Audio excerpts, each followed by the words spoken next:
Welcome to my channel. ¡Saluda a los tiburones! Susurró mi nuera mientras me empujaba fuera del yate. Mi hijo David simplemente se quedó ahí, sonriendo. Su plan era robarme mi fortuna de 3.000 millones de pesos. Pero cuando regresaron a casa más tarde esa misma noche, yo estaba sentada en mi sillón favorito, con un regalo muy especial esperándolos. Si estás viendo esto, suscríbete y dime en los comentarios desde dónde estás viendo mi historia. Déjame retroceder y contarte cómo una mañana de martes perfectamente normal terminó conmigo cayendo al Golfo de México. Supongo que debí haberlo visto venir, pero, a mis 67 años, todavía creía que la familia significaba algo, que la sangre era más espesa que el agua salada, por decirlo de alguna manera. La mañana había empezado hermosa.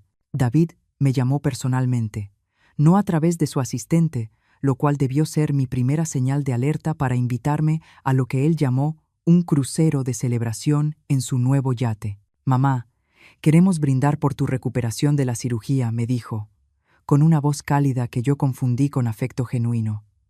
Solo nosotros tres, como una familia de verdad. Yo llevaba 6 semanas recuperándome de un reemplazo de cadera y, siendo honesta, estaba desesperada por cualquier señal de que mi hijo y su esposa Vanessa todavía me querían en sus vidas desde que mi esposo Roberto Medina murió hace 2 años, dejándome la fortuna de su imperio tecnológico. Las cosas entre nosotros se habían sentido diferentes, más frías. Así que esa mañana me vestí con cuidado, con mi vestido azul marino, el mismo que Roberto siempre decía que resaltaba mis ojos, y tomé un taxi hacia la marina. El yate era magnífico, una embarcación blanca reluciente que probablemente costó más que la casa de la mayoría de las personas. David me recibió en el muelle con un abrazo que se sintió actuado, mientras Vanessa observaba desde la cubierta, con una sonrisa afilada como vidrio roto. «¿No es hermosa?», preguntó David, señalando el barco.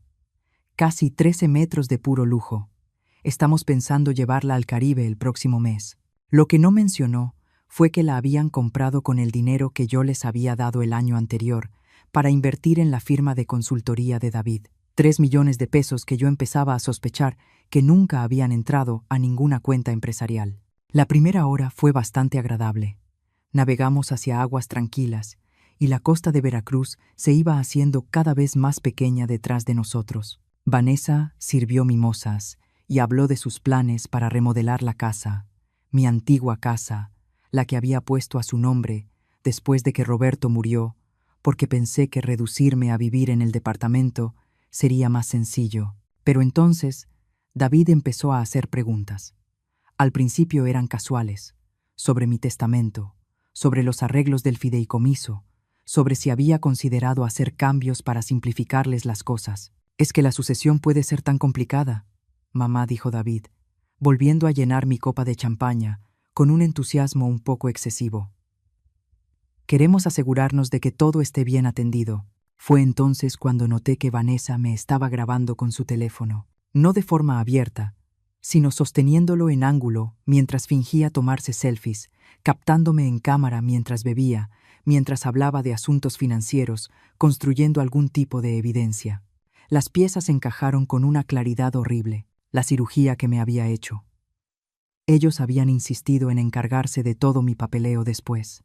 Los documentos de poder notarial que llevaron al hospital, diciendo que era algo temporal, solo para ayudar con las cuentas mientras yo me recuperaba. La manera en que mi asesor financiero había dejado de devolverme las llamadas. «David», dije con cuidado, dejando la copa. «Quiero volver a tierra ahora». Fue entonces cuando su máscara se cayó por completo. «Me temo que eso no va a pasar, mamá». Su voz era distinta ahora, más dura. «Verás, necesitamos tener una conversación sobre tu salud, sobre tus problemas de memoria». «¿Problemas de memoria?», repetí. Yo estaba más lúcida que los dos juntos. «Has estado mostrando señales de demencia», añadió Vanessa, dando un paso al frente. «Lo tenemos documentado. Los médicos coinciden en que ya no eres capaz de manejar tus asuntos financieros». «Eso es absurdo». Pero incluso mientras lo decía, me di cuenta de lo cuidadosamente que habían orquestado todo. El yate estaba a kilómetros de la costa. No había otras embarcaciones a la vista. Solo nosotros tres, el mar, y su plan para convencerme de firmar todo. «Mamá», Solo estamos tratando de ayudarte, dijo David. Pero sus ojos estaban fríos como el invierno. Podemos hacerlo por las buenas o por las malas. Me puse de pie lentamente, con la cadera todavía doliéndome, pero la mente completamente clara. ¿Y si me niego? Fue entonces cuando Vanessa sonrió. Sonrió de verdad, por primera vez en todo el día. Bueno, mujer mayor, cirugía reciente. Probablemente tomó demasiados medicamentos para el dolor. Se desorientó en el yate, se encogió de hombros. Los accidentes trágicos pasan todo el tiempo. Yo había criado a ese hombre desde pañales, le enseñé a andar en bicicleta, pagué su universidad, su boda, su casa, y ahora estaba ahí, asintiendo, mientras su esposa amenazaba mi vida.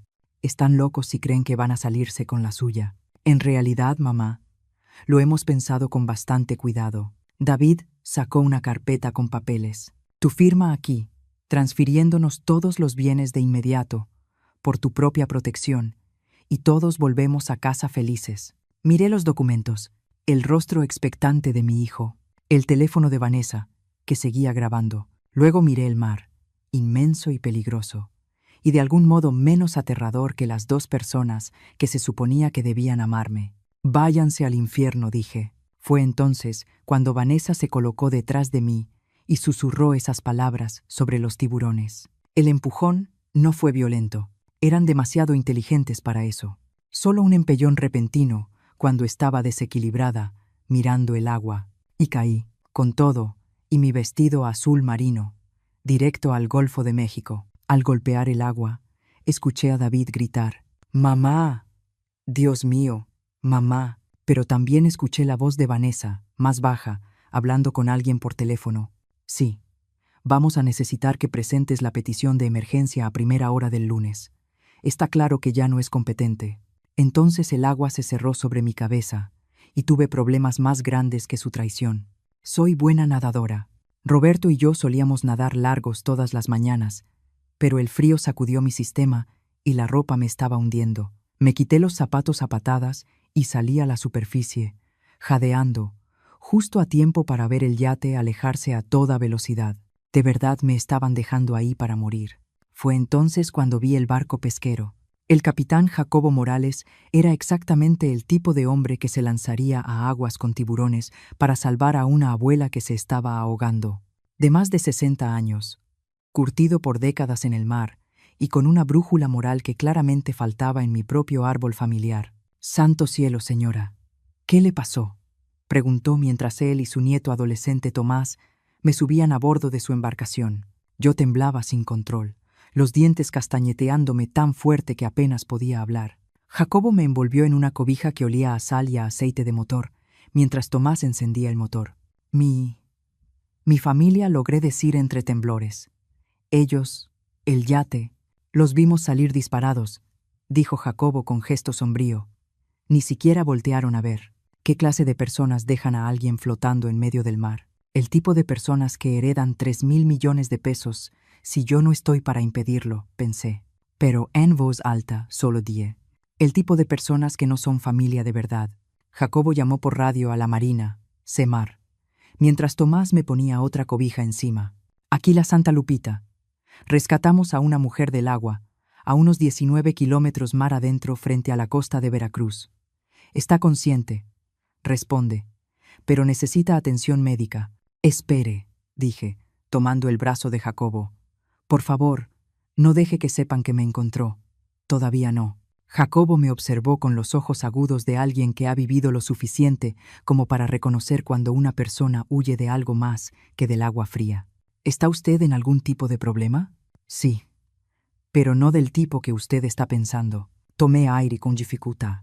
Necesito llegar a tierra sin que nadie sepa que sobreviví. ¿Puede ayudarme? Tomás miró a su abuelo con incertidumbre. Abuelo, ¿no deberíamos? El deber y el no deber son cosas curiosas, dijo Jacobo despacio. A veces hacer lo correcto no se parece a seguir las reglas. Volvió a tomar el radio, bajando la voz. Marina, Semar, aquí la Santa Lupita. Mujer rescatada con vida. Solicito discreción por posible riesgo familiar. La trasladamos a un muelle privado para atención médica. Reportaremos coordenadas exactas al arribar. Cambio. Mientras nos dirigíamos hacia un pequeño muelle privado, Jacobo ya lo sabía. Yo les conté todo sobre David y Vanessa, sobre el dinero, sobre los documentos que querían que firmara. Jacobo escuchó sin interrumpir, su expresión oscureciéndose con cada detalle. Así que prefirieron ser huérfanos ricos que hijos sin dinero, con una madre viva, dijo cuando terminé. Al parecer, entonces, ¿qué vas a hacer? Esa era la pregunta, ¿no? ¿Qué iba a hacer yo? Para David y Vanessa, yo estaba oficialmente muerta. Volverían a tierra, llamarían a las autoridades, me reportarían como desaparecida tras caer por la borda. Fingirían ser la familia destrozada mientras ejecutaban los documentos legales que ya tenían preparados. Pero hay algo curioso en estar supuestamente muerta. Te da opciones que nunca tuviste estando viva. Voy a dejar que crean que ganaron, dije, sorprendida por lo calmada que sonó mi voz. Y luego voy a destruirlos. Jacobo sonrió por primera vez desde que me sacó del agua. Eso sí suena como un plan que vale la pena ayudar. Tomás nos dejó en un muelle diminuto, escondido en una ensenada que yo nunca había visto. Jacobo conocía a una mujer que manejaba una pequeña posada, sin preguntas, solo efectivo. La señora Chen, una mujer de aspecto fuerte, de más de 70 años, me vio en el estado en que estaba y de inmediato puso a calentar sopa. Ni siquiera pestañeó cuando Jacobo le explicó que necesitaba un lugar donde quedarme, fuera de los registros, por un tiempo. Mija, llevo 30 años llevando este lugar, dijo mientras servía caldo de pollo en un plato. He visto gente huyendo de todo tipo de cosas. Mientras no traigas violencia a mi puerta, eres bienvenida. Esa noche, mientras David y Vanessa probablemente estaban levantando reportes policiales sobre su madre trágicamente desaparecida, yo estaba sentada en la cocina de la señora Chen, usando ropa prestada y planeando su caída. Jacobo aceptó ser mis ojos y mis oídos. Su barco se usaba legítimamente para excursiones de pesca, lo que significaba que pasaba mucho tiempo cerca de la marina donde David tenía el yate. Podía vigilar sus movimientos, escuchar conversaciones, quizá incluso investigar por su cuenta.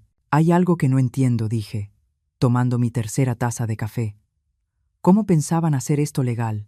Incluso si yo hubiera muerto por accidente. Hay procedimientos, investigaciones. Eso mismo me ha estado inquietando, admitió Jacobo. Tenían que tener algo más que documentos falsificados. A alguien dentro. Esa noche hice una lista de todas las personas que habían tenido acceso a mi información financiera desde que Roberto murió. Mi abogado, mi contador, mi asesor financiero, los gerentes del banco, los administradores del fideicomiso. Alguien había estado alimentando a David y Vanessa con información, ayudándolos a planear esto, y yo iba a descubrir quién. Pero primero necesitaba saber exactamente qué historia estaban contando sobre mi desaparición. La señora Chen tenía una computadora vieja con acceso a Internet, y pasé varias horas leyendo notas sobre el trágico accidente marítimo que supuestamente había cobrado la vida de Yolanda, viuda del reconocido empresario tecnológico Roberto Medina. Los artículos pintaban el retrato de una familia afligida, lidiando con el deterioro mental de una mujer mayor. David aparecía citado extensamente, hablando de mi confusión y de mis problemas de memoria en los últimos meses. Vanessa, según los reportes, había llorado frente a los periodistas contando lo preocupados que estaban por mi seguridad. Incluso habían incluido una foto, yo, en la fiesta de cumpleaños de David del año anterior, con una copa en la mano, luciendo ligeramente desorientada. Recordé ese momento. Yo estaba confundida, porque nadie me había dicho que era una fiesta sorpresa. Había llegado pensando que era una cena familiar tranquila, y me encontré con 20 personas desconocidas en mi antigua casa. Pero en la foto solo parecía perdida y anciana. Exactamente la imagen que querían proyectar. El obituario ya estaba en línea. Yolanda Medina, madre y abuela querida, falleció en un trágico accidente marítimo mientras disfrutaba un paseo con su devota familia. En lugar de flores, la familia solicitaba donaciones a la Asociación Alzheimer México. Incluso en la muerte, estaban construyendo la narrativa de mi supuesta decadencia mental. Malditos, murmuré, cerrando la laptop. La señora Chen levantó la vista desde su tejido. ¿Planeando algo especial para ellos? Oh, sí, respondí. Algo muy especial. El funeral estuvo sorprendentemente concurrido para alguien que supuestamente estaba perdiendo la mente. Observé desde el otro lado del panteón, a través de unos binoculares que Jacobo había tomado de su equipo de pesca, escondida detrás de una caseta de mantenimiento que me daba una vista perfecta de la ceremonia. David no había escatimado en gastos. Ataúd de lujo vacío, por supuesto, arreglos florales elaborados, un programa impreso profesionalmente con mi foto en la portada. Él y Vanessa estaban de pie junto a la tumba, vestidos de negro perfectamente combinado, recibiendo condolencias de amigos, socios de negocios y personas que apenas reconocía. Lo que más me impactó fue lo genuinamente tristes que se veían algunos de los asistentes. Mi vecina Elena lloraba abiertamente. Las mujeres de mi club de lectura habían ido. Incluso el doctor Pérez, quien había realizado mi cirugía de cadera, estaba ahí, con expresión solemne. Estas personas realmente se preocupaban por mí. Y David y Vanessa estaban aceptando su pésame, sabiendo perfectamente que yo seguía viva. ¿Ves algo interesante?, susurró Jacobo, agachándose a mi lado. Además de que mi hijo está dando una actuación digna de un Oscar, mira quiénes no están, respondí. Jacobo ajustó sus binoculares. ¿Como quién? Mi asesor financiero, Ricardo Barrenechea, mi abogada, Patricia Salas, mi contador, Miguel Torres. Bajé los binoculares y las piezas empezaron a encajar. Las personas que normalmente estarían en el funeral de una clienta con una fortuna de 3.000 millones de pesos no aparecían por ningún lado. Tal vez estaban ocupados con los trámites de la herencia. Tal vez. O tal vez no podían mirar a la gente a los ojos sabiendo que eran parte de este plan. Después del servicio, observé cómo David y Vanessa se movían entre la gente como políticos, estrechando manos, recibiendo abrazos, interpretando sus papeles a la perfección, pero también noté lo rápido que alejaban a cualquiera que empezaba a hacer preguntas detalladas sobre mis últimos días. Esa tarde, Jacobo me llevó de regreso a la casa de la señora Chen en su camioneta, tomando un camino largo para evitar cualquier encuentro inesperado. Llevaba oficialmente 4 días muerta y empezaba a comprender las ventajas únicas de mi situación. Necesito entrar a mi antigua casa, le dije, mientras estacionábamos en la entrada de la señora Chen. Eso suena peligroso. Seguramente ellos están viviendo ahí ahora, ¿no? No respondí. Según los registros de propiedad que revisé esta mañana, se quedaron en su propia casa. La mía ha estado vacía desde que me mudé al departamento el año pasado. Saqué una hoja donde había estado tomando notas. Pero aquí está lo interesante. Alguien ha estado pagando los servicios. Luz, agua, gas. Alguien le ha dado mantenimiento. ¿Y por qué harían eso si no vive nadie ahí? Buena pregunta. Creo que ya es hora de averiguarlo. 2 días después, ya más estable y con la mente completamente clara, tomamos carretera de madrugada. Jacobo conocía rutas largas y discretas, lejos de casetas y paradas donde alguien pudiera reconocerme. Viajamos casi sin hablar, deteniéndonos solo lo necesario. Cuando el cielo empezaba a aclarar, ya estábamos entrando a la Ciudad de México. Nadie sabía que yo seguía viva. Esa noche, Jacobo me dejó a 3 cuadras de mi antigua casa, en una colonia tradicional y tranquila de la Ciudad de México, la casa donde viví con Roberto durante 35 años, donde crié a David, donde organizamos incontables cenas y celebraciones familiares, la casa que le cedí a mi hijo porque creí que la familia significaba algo. Ya había pasado la medianoche y la calle estaba en silencio, salvo por algún coche que pasaba de vez en cuando. Aún conservaba mi llave. A David nunca se le ocurrió pedírmela de vuelta. Rodeé la casa y entré por la puerta trasera como una delincuente irrumpiendo en su propio hogar. La casa se sentía distinta, no exactamente vacía, sino incorrecta. Recorrí las habitaciones conocidas usando la linterna que Jacobo me había dado, cuidando de no acercarme a las ventanas que daban a la calle. Los muebles de la sala estaban cubiertos con sábanas, pero pude ver que habían añadido piezas nuevas, piezas caras, un sofá de piel que costaba más que el coche de la mayoría de las personas, un centro de entretenimiento que definitivamente no estaba ahí cuando yo vivía en la casa. En la cocina, el refrigerador no estaba abastecido con lo básico de una casa que se visita de vez en cuando, sino con comida fresca, comida cara, quesos importados, verduras orgánicas, productos de primera calidad que indicaban que alguien estaba viviendo ahí de forma regular. Pero fue en el despacho, el antiguo estudio de Roberto, donde encontré lo que realmente estaba buscando. El escritorio estaba cubierto de documentos, papeles legales, estados financieros y, lo más incriminatorio de todo, una línea de tiempo detallada de lo que ellos llamaban el Proyecto Yolanda, mi propio nombre convertido en una clave para mi eliminación. Fotografié todo con la cámara desechable que Jacobo me había dado, con las manos temblándome de rabia mientras leía sus planes. Llevaban más de un año trabajando en esto, documentando cuidadosamente lo que ellos llamaban señales de mi deterioro mental, visitas médicas donde me habían preparado para que pareciera confundida, situaciones sociales diseñadas para que me viera desorientada, la foto del cumpleaños en el periódico. Habían hecho a propósito que yo no supiera que era una fiesta sorpresa, y luego captaron mi reacción confundida. El error con los medicamentos de hace 3 meses, que me llevó a urgencias. Ellos habían cambiado mis frascos de medicinas. Cada momento de confusión, cada ocasión en la que parecía desubicada u olvidadiza, había sido cuidadosamente planeado y documentado como evidencia de demencia. Pero el documento más escalofriante fue una carta firmada solo con las iniciales MT, aparentemente uno de sus cómplices. La línea de tiempo debe acelerarse. Yolanda ha estado haciendo demasiadas preguntas sobre los documentos de poder notarial. Si se vuelve desconfiada y acude a un abogado por su cuenta, todo se viene abajo. Recomiendo pasar a la fase 3 dentro de las próximas 2 semanas. La fase 3, según la línea de tiempo, era mi muerte. Estaba fotografiando el último documento cuando escuché el portazo de un coche afuera. Las luces de los faros cruzaron las ventanas frontales y oí voces acercándose a la puerta principal. David y Vanessa regresaban a casa después de su actuación de duelo. Recogí mis cosas a toda prisa y me dirigí hacia la puerta trasera, pero alcancé a escuchar su conversación mientras entraban.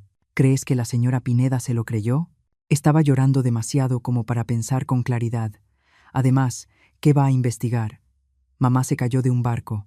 Pasa todo el tiempo. ¿Y el testamento? ¿Cuánto falta para que se abra la sucesión? El lunes. MT dice que tendremos acceso completo a las cuentas en 6 semanas. Salí sigilosamente por la puerta trasera y me metí al jardín, con el corazón latiéndome con fuerza.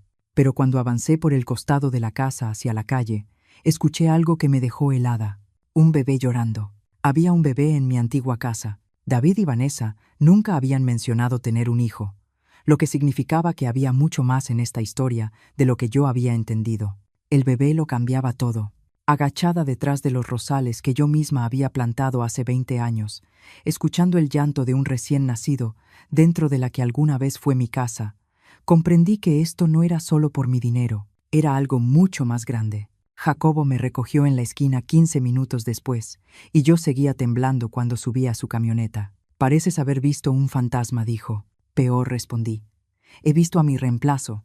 Le conté del bebé, de los documentos, de ese misterioso MT que parecía estar orquestándolo todo. «¿Un bebé?», repitió Jacobo despacio. «Nunca mencionaron tener un hijo. Nunca. Y David siempre decía que él y Vanessa no estaban listos para ser padres, que estaban demasiado concentrados en sus carreras». Saqué la cámara desechable. «Necesito revelar estas fotos, pero no en ningún lugar donde puedan tener contactos». Jacobo conocía a un hombre en la costa de Veracruz que tenía un local de revelado rápido y no hacía preguntas. Mientras esperábamos las fotos, nos sentamos en la camioneta de Jacobo, tomando café de una gasolinera y tratando de armar el rompecabezas. «Así que llevan más de un año planeando esto», dijo Jacobo, revisando mis notas, «haciéndote parecer incompetente de forma sistemática, documentándolo todo, metiendo a alguien dentro de tu equipo financiero para ayudarlos. Y ahora hay un bebé de por medio», añadí, «lo que significa que o han estado mintiendo sobre tener hijos o…». Me detuve. Otra posibilidad acababa de cruzar mi mente. «O el bebé no es suyo». «¿Qué quieres decir?». «Piénsalo. Si han estado planeando robar mi fortuna, querrían asegurarse de tener un heredero legítimo, alguien que heredara todo si algo les pasaba. Pero necesitarían un niño con la línea de sangre correcta, con el derecho legal adecuado». Jacobo me miró con preocupación. «¿Crees que robaron un bebé?». «Creo que hicieron algo. Y creo que MT, quien sea que sea, es la clave para entender que…». Las fotos fueron devastadoras cuando estuvieron listas. Pruebas claras de una conspiración de más de un año, con líneas de tiempo, reportes médicos falsos y proyecciones financieras que mostraban cómo planeaban gastar mi dinero. Pero la foto más perturbadora fue la última. Un acta de nacimiento que casi se me pasa por alto, escondida debajo de otros papeles. Bebé Medina, nacido hace 3 semanas. Madre, Vanessa Medina. Padre, David Medina. Pero yo había estado con Vanessa apenas 4 días antes, en el yate. Ella definitivamente no estaba recuperándose de un parto. Esta acta es falsa, le dije a Jacobo. Completamente fabricada. Entonces, ¿de quién es ese bebé? Esa noche no pude dormir. Estuve acostada en el cuarto de huéspedes de la señora Chen, mirando al techo y pensando en todo lo que había descubierto. Mi hijo y mi nuera habían pasado más de un año destruyendo sistemáticamente mi reputación, planeando mi asesinato y falsificando documentos para robar mi fortuna. Y ahora tenían un bebé cuya existencia estaban ocultando al mundo. A la mañana siguiente tomé una decisión que incluso a mí me sorprendió. Voy a volver, le dije a Jacobo durante el desayuno, pero no a la casa. Voy a seguirlos. Eso es peligrosísimo. No me verán, respondí, porque para ellos yo soy comida para peces. Extendí un mapa local sobre la mesa de la cocina de la señora Chen. Mira, tienen que llevar al bebé a algún lado durante el día. Guardería, niñera, algo. Los bebés no desaparecen 8 horas mientras sus padres fingen ser una familia en duelo. Jacobo estudió el mapa con duda. ¿Y qué esperas encontrar? La verdad sobre ese bebé, y con suerte, la identidad de MT. La señora Chen, que había estado escuchando en silencio mientras lavaba los platos, por fin habló. Hay un investigador privado en la ciudad que me debe un favor. Profesional, discreto y muy bueno siguiendo gente sin ser visto. No puedo involucrar a nadie más, protesté. Cariño, dijo la señora Chen, secándose las manos con un trapo. Ya pasaste el punto en el que puedes manejar esto sola. Estas personas intentaron matarte. No van a dudar en intentarlo de nuevo si descubren que sigues viva. Tenía razón, por supuesto, pero contratar a un investigador privado significaba admitirle a más personas que yo no estaba realmente muerta. Significaba ampliar el círculo de quienes conocían mi secreto. ¿Qué clase de favor te debe ese investigador?, pregunté. La señora Chen sonrió con misterio. Del tipo en el que mi nieto no terminó en la cárcel por una estupidez que hizo cuando tenía 22 años. Investigador privado, Daniel Cruz, ex policía, muy confiable y excelente para hacer desaparecer problemas.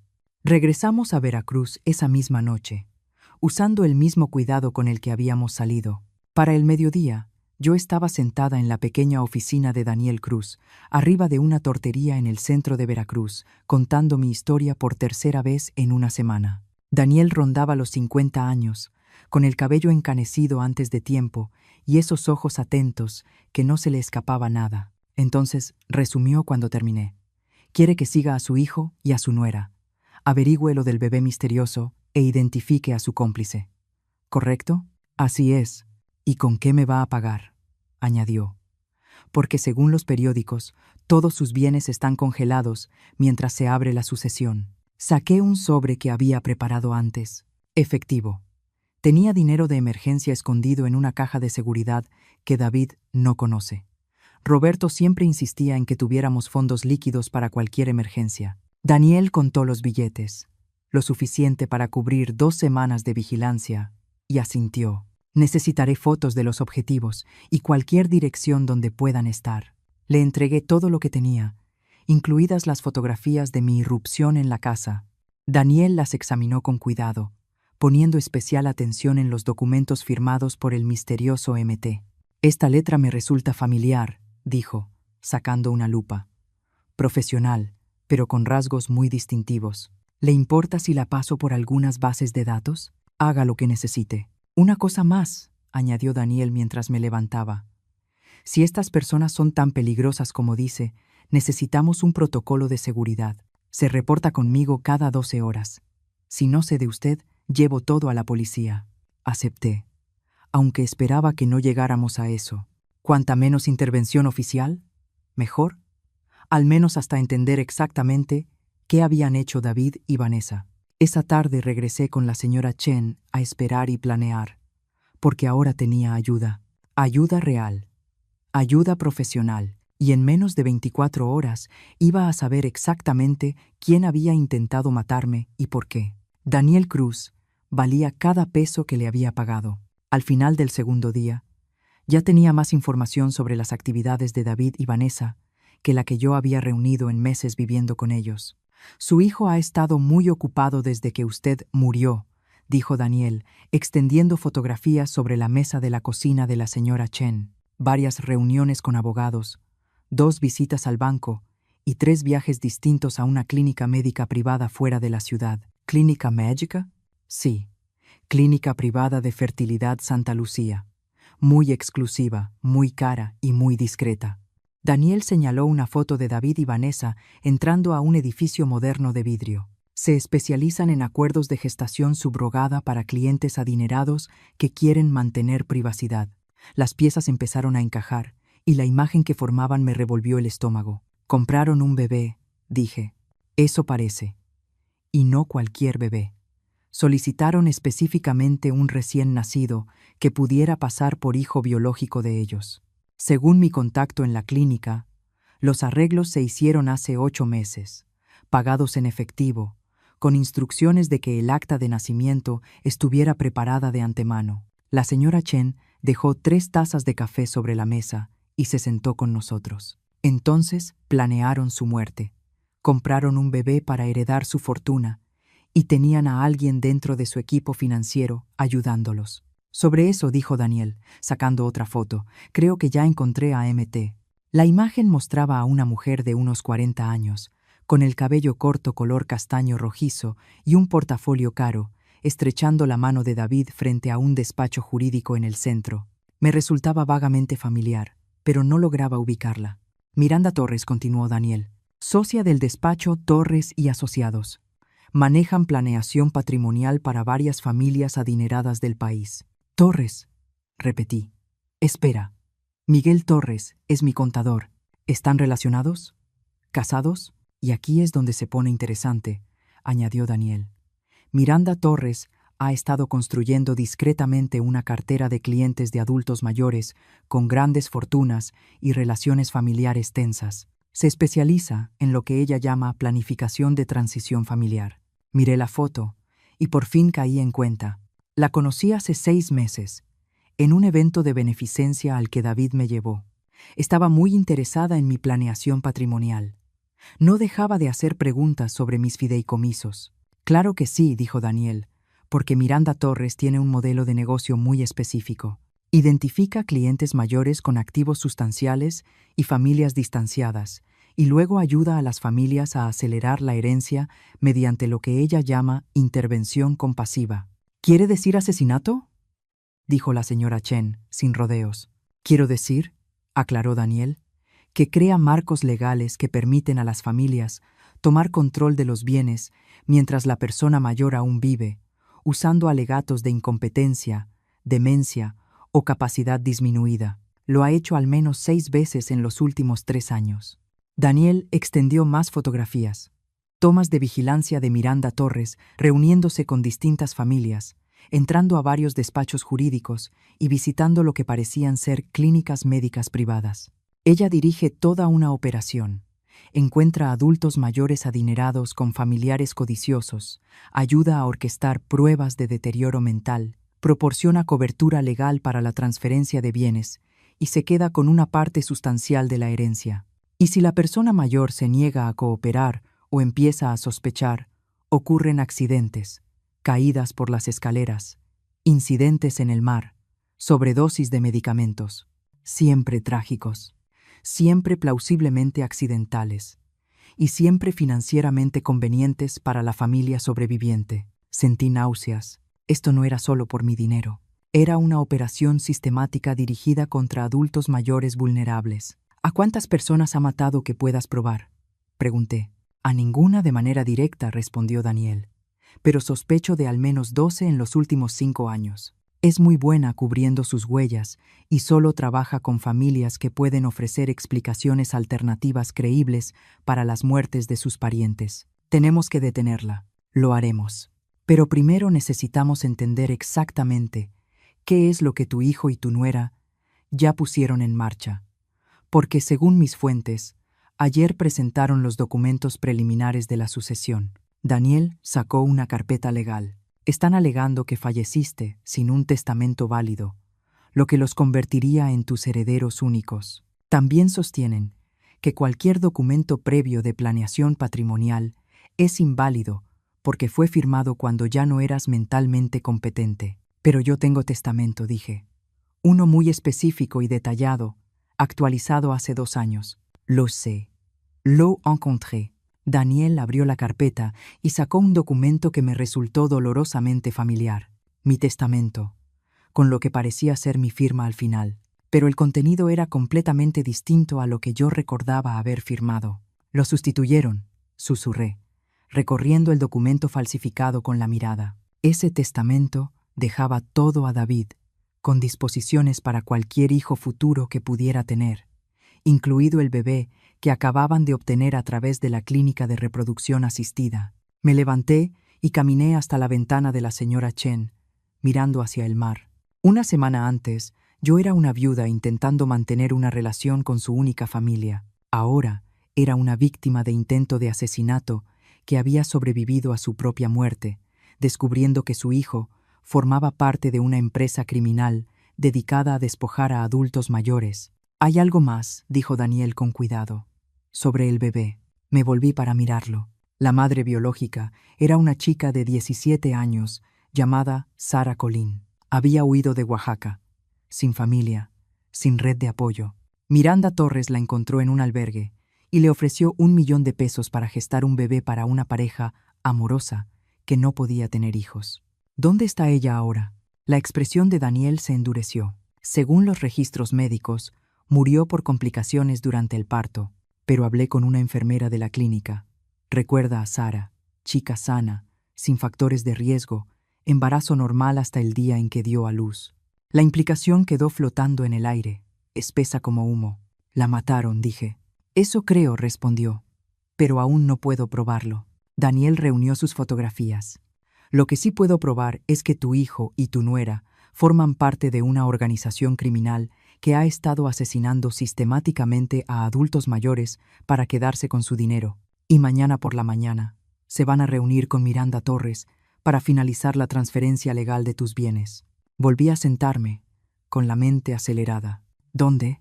En la oficina de Torres, en el centro, a las 10 de la mañana. Miré a la señora Chen, luego a Daniel, luego las fotos sobre la mesa, mostrando a mi hijo estrechando la mano de una asesina profesional. Entonces supongo que es hora de que Yolanda regrese de entre los muertos. La parte más difícil de planear tu regreso del más allá es decidir qué público recibe el impacto primero. Podía enfrentar a David y Vanessa en privado, darles la oportunidad de explicarse, aunque eso implicaba asumir que merecían una explicación. O podía hacer pública mi resurrección y permitir que descubrieran que estaba viva del mismo modo que lo haría el resto del mundo. Elegí una tercera opción, el acecho estratégico. ¿Quieres qué?, preguntó Daniel cuando le expliqué el plan. Quiero que sepan que estoy viva, pero que no sepan cuánto sé sobre su operación. Quiero que tengan miedo, que se desequilibren, que cometan errores. La señora Chen asintió con aprobación. Guerra psicológica. Me gusta. El plan era simple, pero eficaz. Mientras David, Vanessa y Miranda Torres estaban en su reunión en el centro, repartiendo mis bienes, yo haría notar mi presencia de maneras más sutiles. Daniel había descubierto que durante el día mantenían al bebé en la casa de David, al cuidado de una enfermera privada contratada a través de una empresa fachada de Miranda Torres. La enfermera, una mujer llamada Carolina Pérez, no tenía idea de que cuidaba a un bebé que había sido, en esencia, comprado mediante la muerte de su madre adolescente. Carolina es buena persona, me aseguró Daniel tras revisar sus antecedentes. Madre soltera, licenciada en enfermería, expediente limpio. Probablemente cree que está ayudando a una familia legítima con el cuidado de su hijo. Entonces merece saber la verdad. Esa mañana, mientras David y Vanessa estaban en el centro borrándome legalmente de la existencia, yo estaba de pie en el pórtico de mi antigua casa y toqué el timbre. Carolina Pérez era más joven de lo que yo esperaba, tal vez de 35 años, con ojos cansados y una calidez genuina. Abrió la puerta, sosteniendo un biberón, y vestida con pijama médica, cubierta de animalitos de caricatura. ¿En qué puedo ayudarla?, preguntó. Hola, Carolina. Mi nombre es Yolanda. Creo que usted está cuidando a mi nieto. La sangre se le fue del rostro. Ella conocía ese nombre. Había estado en todas las noticias durante la última semana. La viuda adinerada que murió en un accidente marítimo. ¿Usted está muerta? Sí, he leído eso, respondí. He estado leyendo. Una historia fascinante, aunque no del todo exacta. Sonreí con suavidad. ¿Puedo pasar? Creo que necesitamos hablar. Carolina dio un paso atrás, todavía mirándome como si en verdad estuviera viendo un fantasma. Pero, en los periódicos, en las noticias, su hijo dijo. Mi hijo ha dicho muchas cosas. Al parecer la interrumpí. No todas son verdad. La seguí hasta la sala. Mi antigua sala. Un bebé estaba sentado en una mecedora, balbuceando contento. Oh, susurré al verlo por primera vez. Oh, qué cosa tan hermosa. El bebé era perfecto, de unas 3 semanas de nacido, con cabello oscuro y ojos cafés serios. Vestía ropa cara, y la habitación estaba llena de equipo para bebé de alta gama que debía haber costado cientos de miles de pesos. ¿Cómo se llama?, pregunté, sentándome junto a la mecedora. Acta de nacimiento. Bebé Medina, dijo Carolina automáticamente, y luego se detuvo. Quiero decir, dijeron que se iba a llamar Roberto Jr., como su abuelo, pero aún no lo han decidido. No lo han decidido, porque no lo conocen lo suficiente para ponerle nombre, dije en voz baja, porque en realidad no es su bebé, ¿verdad? Carolina se dejó caer en el sillón. No entiendo qué está pasando. Usted se supone que está muerta. Y David y Vanessa se supone que son padres en duelo que necesitaban ayuda con su recién nacido mientras resolvían asuntos familiares. Carolina, necesito que me escuche con muchísima atención. Este bebé no es el hijo biológico de David y Vanessa. Lo compraron mediante un acuerdo ilegal de gestación subrogada que terminó con la muerte de su madre biológica. Y hace 6 días intentaron asesinarme para robar mi herencia y criar a este niño como su heredero. Eso es imposible. Saqué las fotografías que Daniel había tomado, los documentos que copié del despacho de David, las pruebas de la operación criminal de Miranda Torres. Se lo mostré todo. Vi cómo su expresión pasaba de la incredulidad al horror mientras comprendía la magnitud de la conspiración. La joven que dio a luz a este bebé se llamaba Sarah Colleen, dije con cuidado. Tenía 17 años, sin familia, sin red de apoyo. Le dijeron que estaba ayudando a una pareja amorosa que no podía tener hijos. Murió durante el parto, en circunstancias sospechosas. Carolina empezó a llorar, mirando al bebé con otros ojos. Entonces, es un huérfano. Sí, y si David y Vanessa se salen con la suya, crecerá creyendo que ellos son sus padres, sin saber nunca que su verdadera madre murió para darle la vida. ¿Qué quiere que haga?, preguntó, con la voz rota. Quiero que tome fotos, que documente todo lo que pueda. Cómo lo tratan, qué le han dicho, quién más está involucrado. Y luego quiero que me ayude a asegurarme de que este niño crezca sabiendo la verdad sobre su origen. Carolina se secó las lágrimas y asintió. Su verdadero nombre debería ser Roberto Sara Medina, por su abuelo y por su madre biológica. Es perfecto. Pasé 1 hora con Carolina y el pequeño Roberto Sara, tomando fotos, documentando la instalación en mi antigua casa y explicándole qué pasaría después. Carolina aceptó seguir cuidando al bebé mientras reunía pruebas en secreto y me mantenía informada sobre las actividades de David y Vanessa. Van a regresar como al mediodía, me dijo, mientras me preparaba para irme. Siempre vienen a comer, a revisar al bebé, a hacer llamadas, atender asuntos. Perfecto. Para entonces ya habrán recibido mi primer mensaje. Mientras yo hablaba con Carolina, Daniel había estado ocupado en el centro. Se estacionó frente al edificio de oficinas de Miranda Torres, usando un lente de largo alcance para fotografiar a David y Vanessa entrando al edificio, reuniéndose con ella, estrechando manos sobre lo que creían que era mi certificado legal de defunción. Pero el verdadero regalo fue lo que Jacobo entregó en la oficina de su abogado mientras ellos estaban en la reunión. Había escrito una nota sencilla en papelería elegante. Queridos David y Vanessa, los informes sobre mi muerte han sido muy exagerados. Tenemos que hablar. Con cariño, mamá. P. D. Saluden al pequeño Roberto Sara. Es hermoso. La nota fue entregada por mensajería exactamente a las 11:47 de la mañana. Mientras todavía estaban en la oficina de Torres finalizando los trámites de la sucesión, según Daniel, que observaba desde la acera de enfrente, los tres salieron corriendo del edificio a los pocos minutos de recibirla, con los rostros blancos de pánico. La guerra psicológica había comenzado, y esa misma tarde, cuando regresaron a mi antigua casa esperando encontrar intacta su cómoda conspiración, iban a descubrir que su supuesta víctima muerta había estado muy ocupada, porque yo no solo estaba viva, estaba furiosa, tenía pruebas, y estaba lista para la guerra. Yo estaba sentada en mi sillón favorito, el que Roberto me regaló por nuestro 20º aniversario, cuando David y Vanessa regresaron de su reunión con Miranda Torres. Me coloqué de modo que fuera lo primero que vieran al cruzar la puerta principal de lo que alguna vez fue mi casa. La expresión en sus rostros valió 6 días en el Golfo de México. «Hola, queridos», dije con calma, sin levantarme. «¿Cómo estuvo su reunión? Espero que no hayan firmado nada importante mientras yo no estaba». Vanessa gritó. Gritó como si hubiera visto cobrar vida a su peor pesadilla. Y supongo que así fue.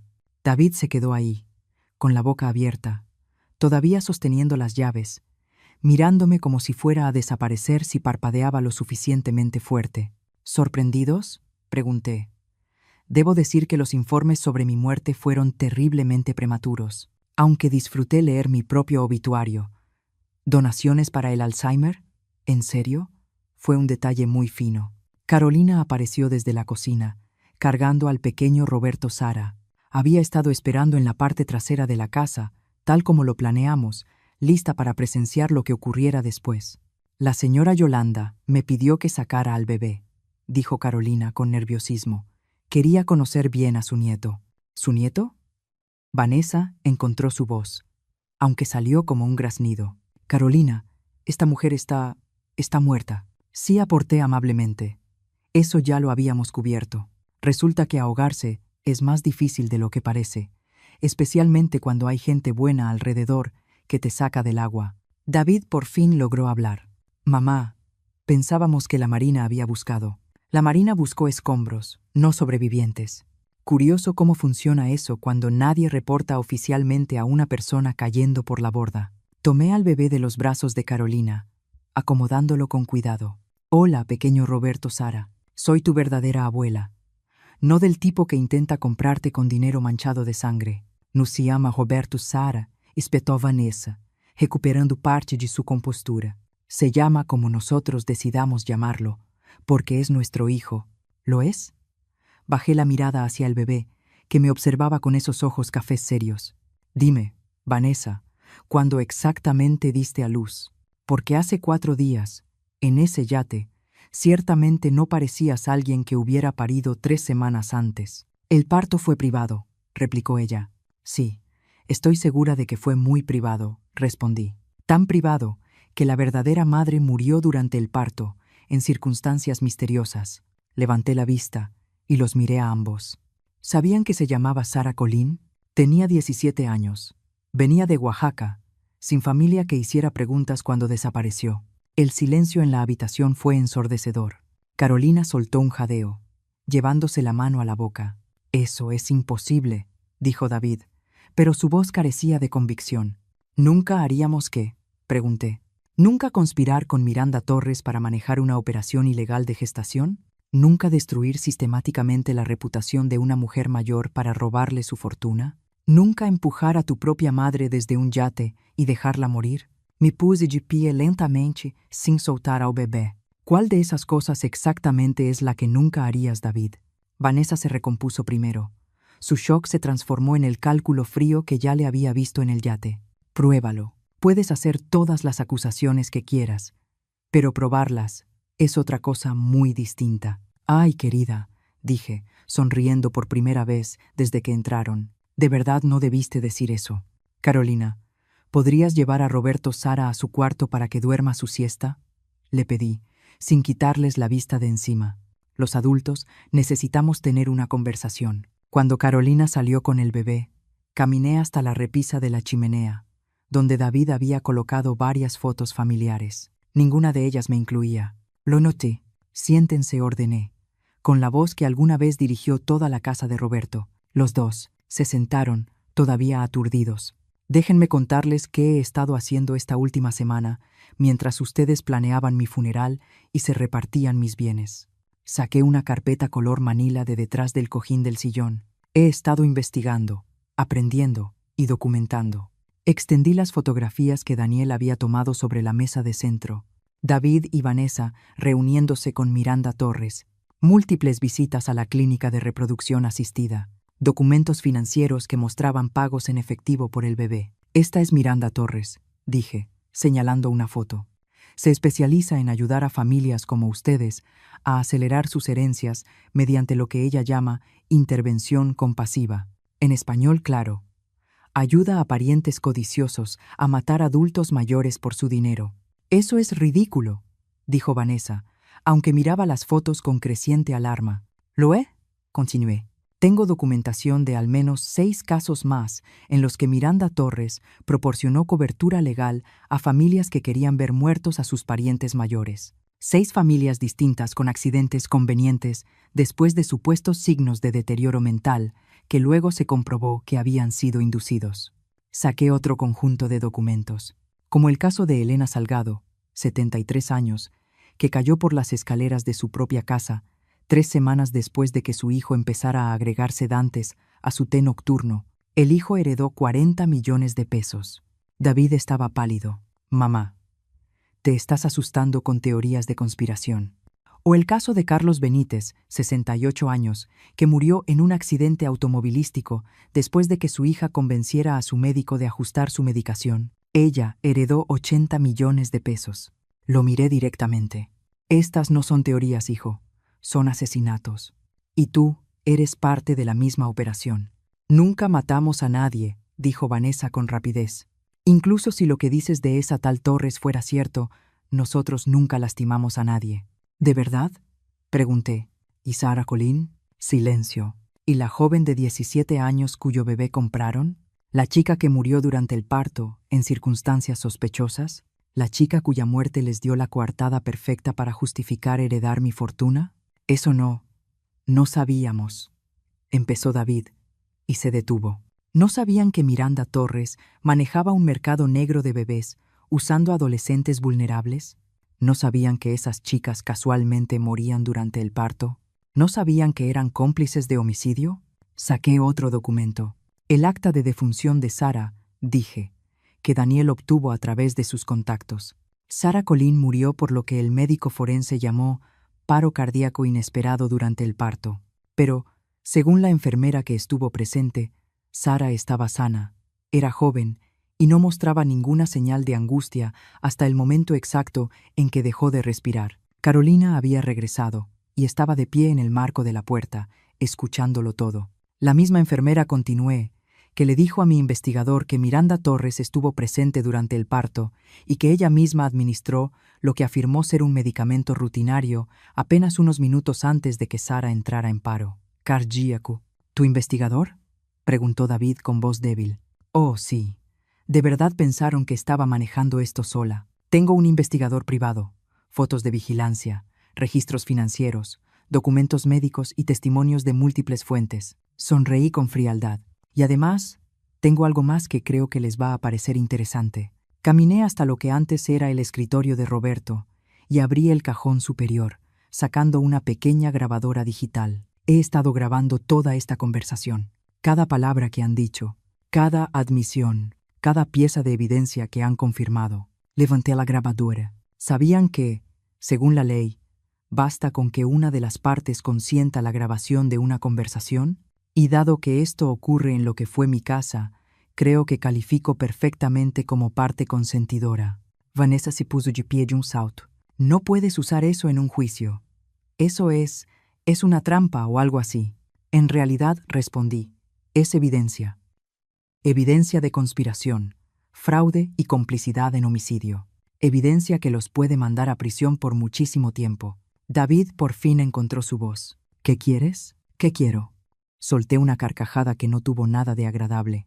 Quiero mi dinero de vuelta. Quiero que ese bebé sea adoptado legalmente por una familia que lo ame y que le diga la verdad sobre su madre biológica. Quiero que Miranda Torres sea arrestada por lo que es, una asesina serial. Y quiero que ustedes dos pasen el resto de sus vidas recordando que intentaron asesinar a su propia madre por dinero. ¿Y si cooperamos?, preguntó Vanessa. ¿Si cooperamos? Si cooperan, dije. Podría considerar no presentar cargos por intento de homicidio. Los cargos por fraude, conspiración y complicidad en homicidio ya no dependen de mí. Pero el intento de asesinato, ese sí es mi decisión. Los miré a ambos, a estas dos personas que compartieron mi casa, mi mesa, mis celebraciones familiares, que planearon mi muerte con la misma eficiencia casual con la que otros planean unas vacaciones. Tienen 24 horas para decidir. Eligieron mal, en lugar de confesar, en lugar de cooperar, en lugar de mostrar siquiera una pizca de remordimiento por haber intentado matarme. David y Vanessa decidieron redoblar su apuesta. Me enteré a las 6 de la mañana siguiente, cuando Daniel Cruz llamó con una advertencia urgente al hospedaje de la señora Chen. Se están moviendo rápido, dijo sin rodeos. He estado monitoreando sus comunicaciones y pasaron toda la noche hablando por teléfono con Miranda Torres y con alguien más, alguien a quien se refieren como el limpiador. Me desperté de inmediato. ¿Qué clase de limpiador? Del tipo que hace que los problemas desaparezcan, permanentemente. Están planeando matarte otra vez, y esta vez quieren asegurarse de que el cuerpo aparezca, para que no haya ninguna duda sobre tu muerte. La señora Chen, que escuchaba desde la puerta de la cocina, empezó a hacer llamadas de inmediato. En 15 minutos, Jacobo Morales estaba en la puerta con su camioneta, y nos estábamos evacuando hacia una casa segura que Daniel había preparado. ¿Cuánto tiempo tenemos?, pregunté mientras avanzábamos por la oscuridad previa al amanecer. No mucho. El limpiador que contrataron llega esta mañana en avión. ¿De dónde? De fuera del país. Según mis fuentes, se especializa en hacer que los asesinatos parezcan accidentes y tiene un historial perfecto. La casa segura era una pequeña cabaña en una isla privada, accesible solo por lancha. Jacobo conocía al dueño, otro pescador que le debía favores y no hacía preguntas. Llegamos justo cuando el sol empezaba a salir sobre el Golfo de México. Esto es una locura, dije, sentada a la mesa de la cocina con una taza de café, intentando procesar lo que estaba pasando. Mi propio hijo contrató a un asesino profesional para matarme. La gente hace cosas terribles por dinero, dijo Jacobo con tono sombrío. Pero no vamos a dejar que se salgan con la suya. Daniel llegó una hora después con noticias aún más inquietantes. Es peor de lo que pensábamos. Miranda Torres no solo maneja un esquema de asesinatos por herencias, es parte de una red mucho más grande. Extendió fotografías y documentos sobre la mesa. Han estado apuntando a adultos mayores adinerados en distintas partes del país durante años. He identificado al menos 20 muertes sospechosas en los últimos 5 años. Todos adultos mayores con grandes fortunas. Todos con familiares codiciosos. Todos declarados accidentes o muertes naturales a pesar de circunstancias que debieron haber provocado investigaciones. ¿Cómo se salen con la suya?, pregunté. Tienen gente dentro del sistema, médicos forenses, policías, funcionarios judiciales. No es solo un asunto familiar, es crimen organizado, con un grupo demográfico muy específico como objetivo. La señora Chen, que había insistido en acompañarnos pese al peligro, estudiaba las fotografías con una mirada aguda. Esta mujer, dijo ella, señalando una fotografía de vigilancia. Ya la he visto antes. ¿Dónde? En el hospital donde hago voluntariado. Estuvo ahí hace 6 meses, haciendo preguntas sobre pacientes adultos mayores que no recibían visitas familiares. Dijo que era de algún tipo de agencia de servicios sociales. Daniel y yo intercambiamos miradas. Estaba buscando posibles objetivos. Y ahora vienen por ti, dijo Jacobo, porque eres la primera persona que sobrevivió a su operación y puede testificar sobre lo que hacen. Entonces tenemos que asegurarnos de que mi testimonio se escuche antes de que tengan oportunidad de silenciarme. Pasé el resto de esa mañana escribiéndolo todo. Cada detalle de la traición de David y Vanessa, cada prueba que habíamos reunido sobre la operación de Miranda Torres, cada nombre, cada fecha, cada transacción que lograba recordar. Si algo me pasaba, al menos la verdad sobreviviría. Pero cerca del mediodía, el teléfono de Daniel sonó con una noticia que lo cambió todo. Encontraron al limpiador, dijo después de colgar. Muerto en su habitación de hotel. Un solo disparo en la cabeza. Ejecución profesional. ¿Qué significa eso? Significa que Miranda Torres está limpiando la casa. Cualquiera que pueda vincularla con la red de asesinatos está siendo eliminado, incluidos, potencialmente, tu hijo y tu nuera. La idea de que David pudiera ser asesinado debería haberme aterrorizado. En lugar de eso, sentí una satisfacción fría que me sorprendió por su intensidad. Bien, dije. Que sepan lo que se siente ser traicionados por alguien en quien confiaban. Pero Jacobo negó con la cabeza. No lo entiendes, Yolanda. Si Torres está eliminando testigos, eso te incluye a ti, pero también incluye a ese bebé, un recién nacido huérfano, sin tutores legales. Es un cabo suelto que ella no puede permitirse. Se me heló la sangre. Roberto Sara va a mandarlo matar también. Hará que parezca un accidente trágico, una fuga de monóxido, un incendio en la casa, algo que elimine la evidencia junto con el testigo. Me levanté tan rápido que tiré mi taza de café. Tenemos que sacarlo de ahí. Es demasiado peligroso. Estarán vigilando tu antigua casa, advirtió Daniel, esperando a que aparezcas. Entonces supongo que tendré que darles exactamente lo que están esperando. El plan era simple, y por eso mismo aterrador. Yo me entregaría a David y Vanessa.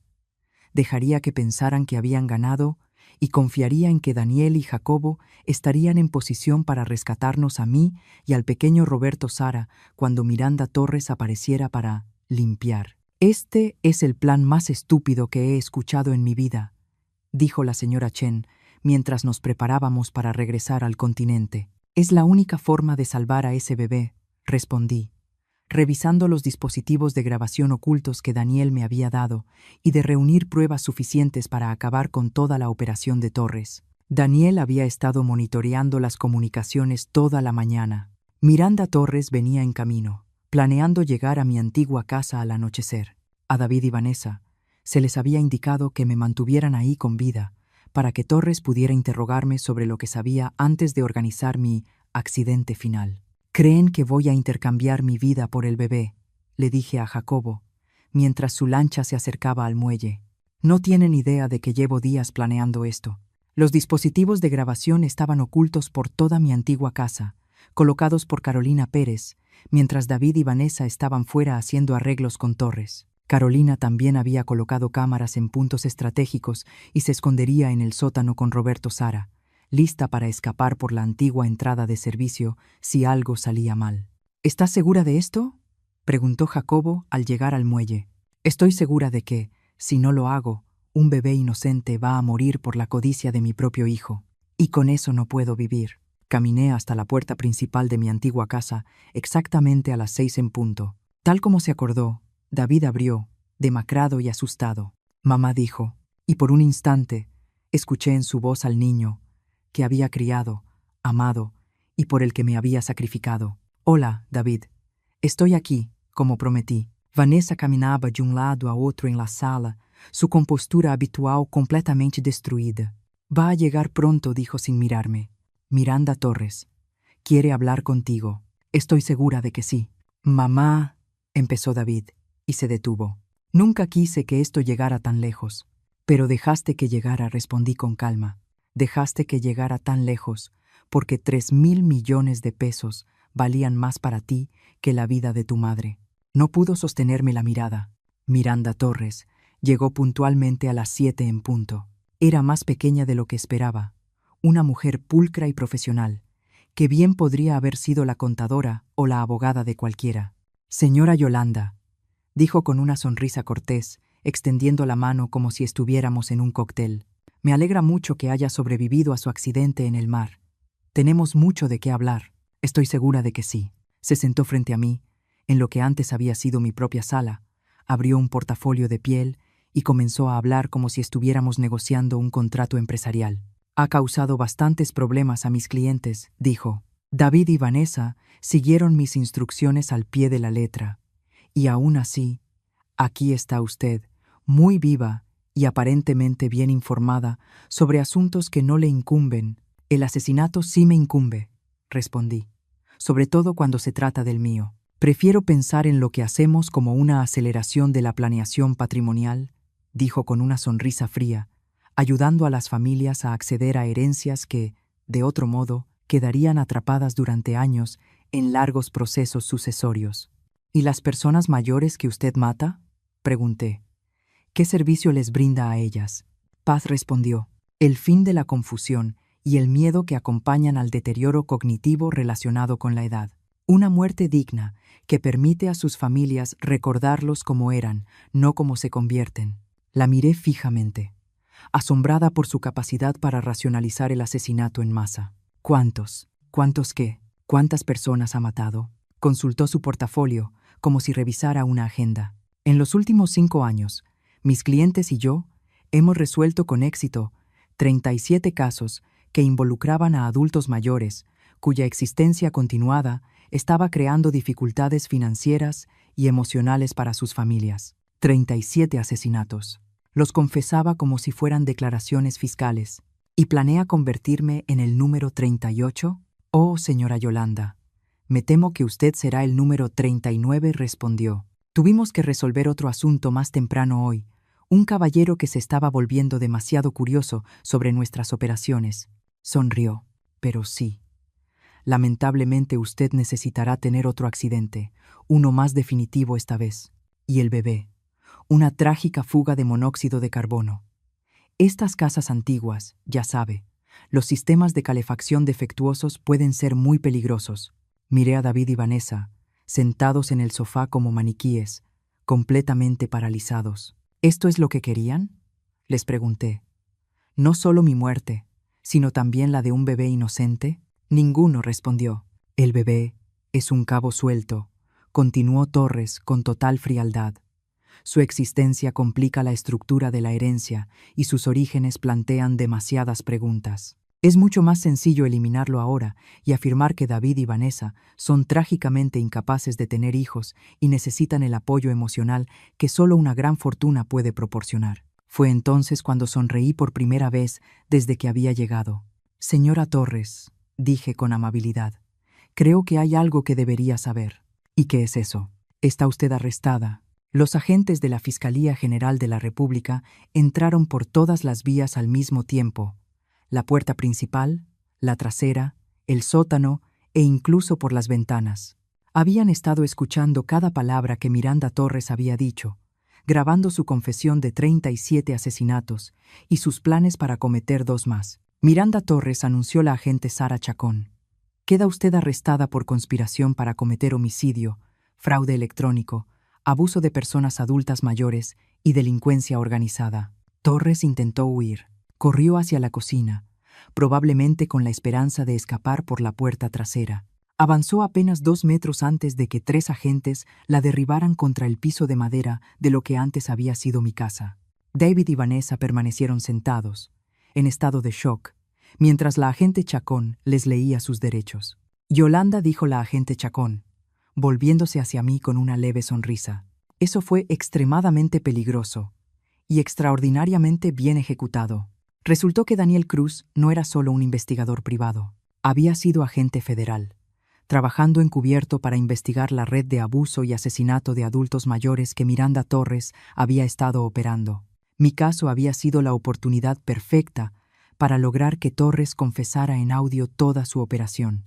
La hemos estado siguiendo durante 2 años, explicó la agente Chacón mientras la casa se llenaba de peritos. Pero era demasiado cuidadosa, demasiado inteligente. Nunca participaba directamente en los asesinatos. Siempre usaba intermediarios y se aseguraba de tener una negación plausible. Hasta hoy, dije. Hasta hoy, cuando confesó 37 asesinatos mientras planeaba 2 más, todo grabado con equipo federal. Carolina Pérez subió del sótano cargando al pequeño Roberto Sara, ambos ilesos. ¿Ya terminó?, preguntó. Ya terminó, confirmé, tomando al bebé de sus brazos. Al menos, la parte peligrosa ya terminó. La parte legal tomó meses. David y Vanessa fueron acusados de conspiración para cometer homicidio, fraude, abuso de adultos mayores y complicidad en homicidio por la muerte de Sarah Colleen. Ambos aceptaron acuerdos de culpabilidad, 25 años para David y 20 años para Vanessa. Miranda Torres fue a juicio y fue declarada culpable en todos los cargos, cadena perpetua, sin posibilidad de libertad condicional. La red que había construido fue desmantelada durante el año siguiente. 17 conspiradores más fueron arrestados, incluidos médicos forenses corruptos, abogados de sucesiones y familiares que habían participado en los asesinatos. La investigación reveló que la operación había robado más de 4.000 millones de pesos a víctimas adultas mayores en 6 estados del país.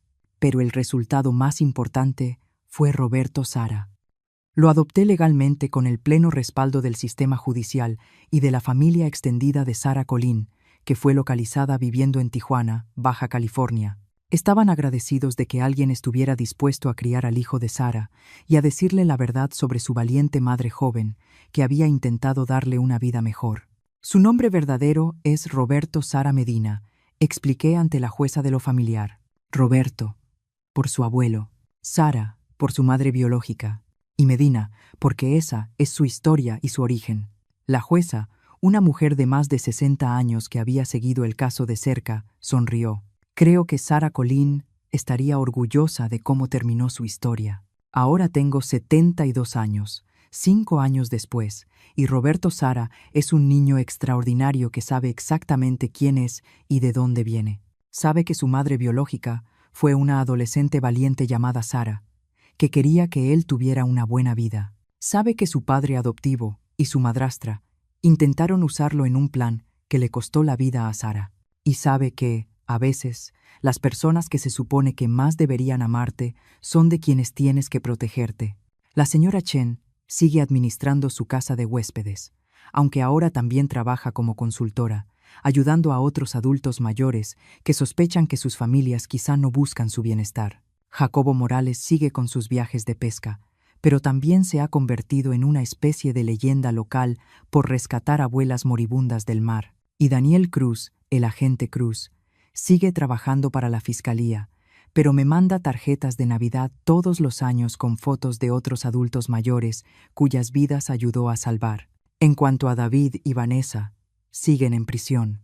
David me escribe cartas de vez en cuando, intentando explicar por qué hizo lo que hizo, pidiéndome perdón, diciendo que fue manipulado por personas más inteligentes que él. Yo no respondo, porque esto fue lo que aprendí durante mi semana como mujer muerta. La familia no se trata de sangre, ni de obligación, ni de herencias. Se trata de estar presente cuando alguien te necesita, de proteger a los más vulnerables y de elegir el amor por encima de la codicia, todos los días. Roberto, Sara y yo tenemos ahora ese tipo de familia, una donde nadie es empujado de un barco, nadie roba fideicomisos y nadie tiene que morir para que otro se haga rico. Es una familia mucho mejor que la que me tocó al nacer, y definitivamente mejor que la que crié. Gracias de corazón por quedarte conmigo hasta el final de esta historia. No olvides suscribirte, y siéntete libre de compartir tu historia en los comentarios. Tu voz importa. En la pantalla te dejo 2 historias más del canal que estoy segura te van a sorprender. Nos vemos allá.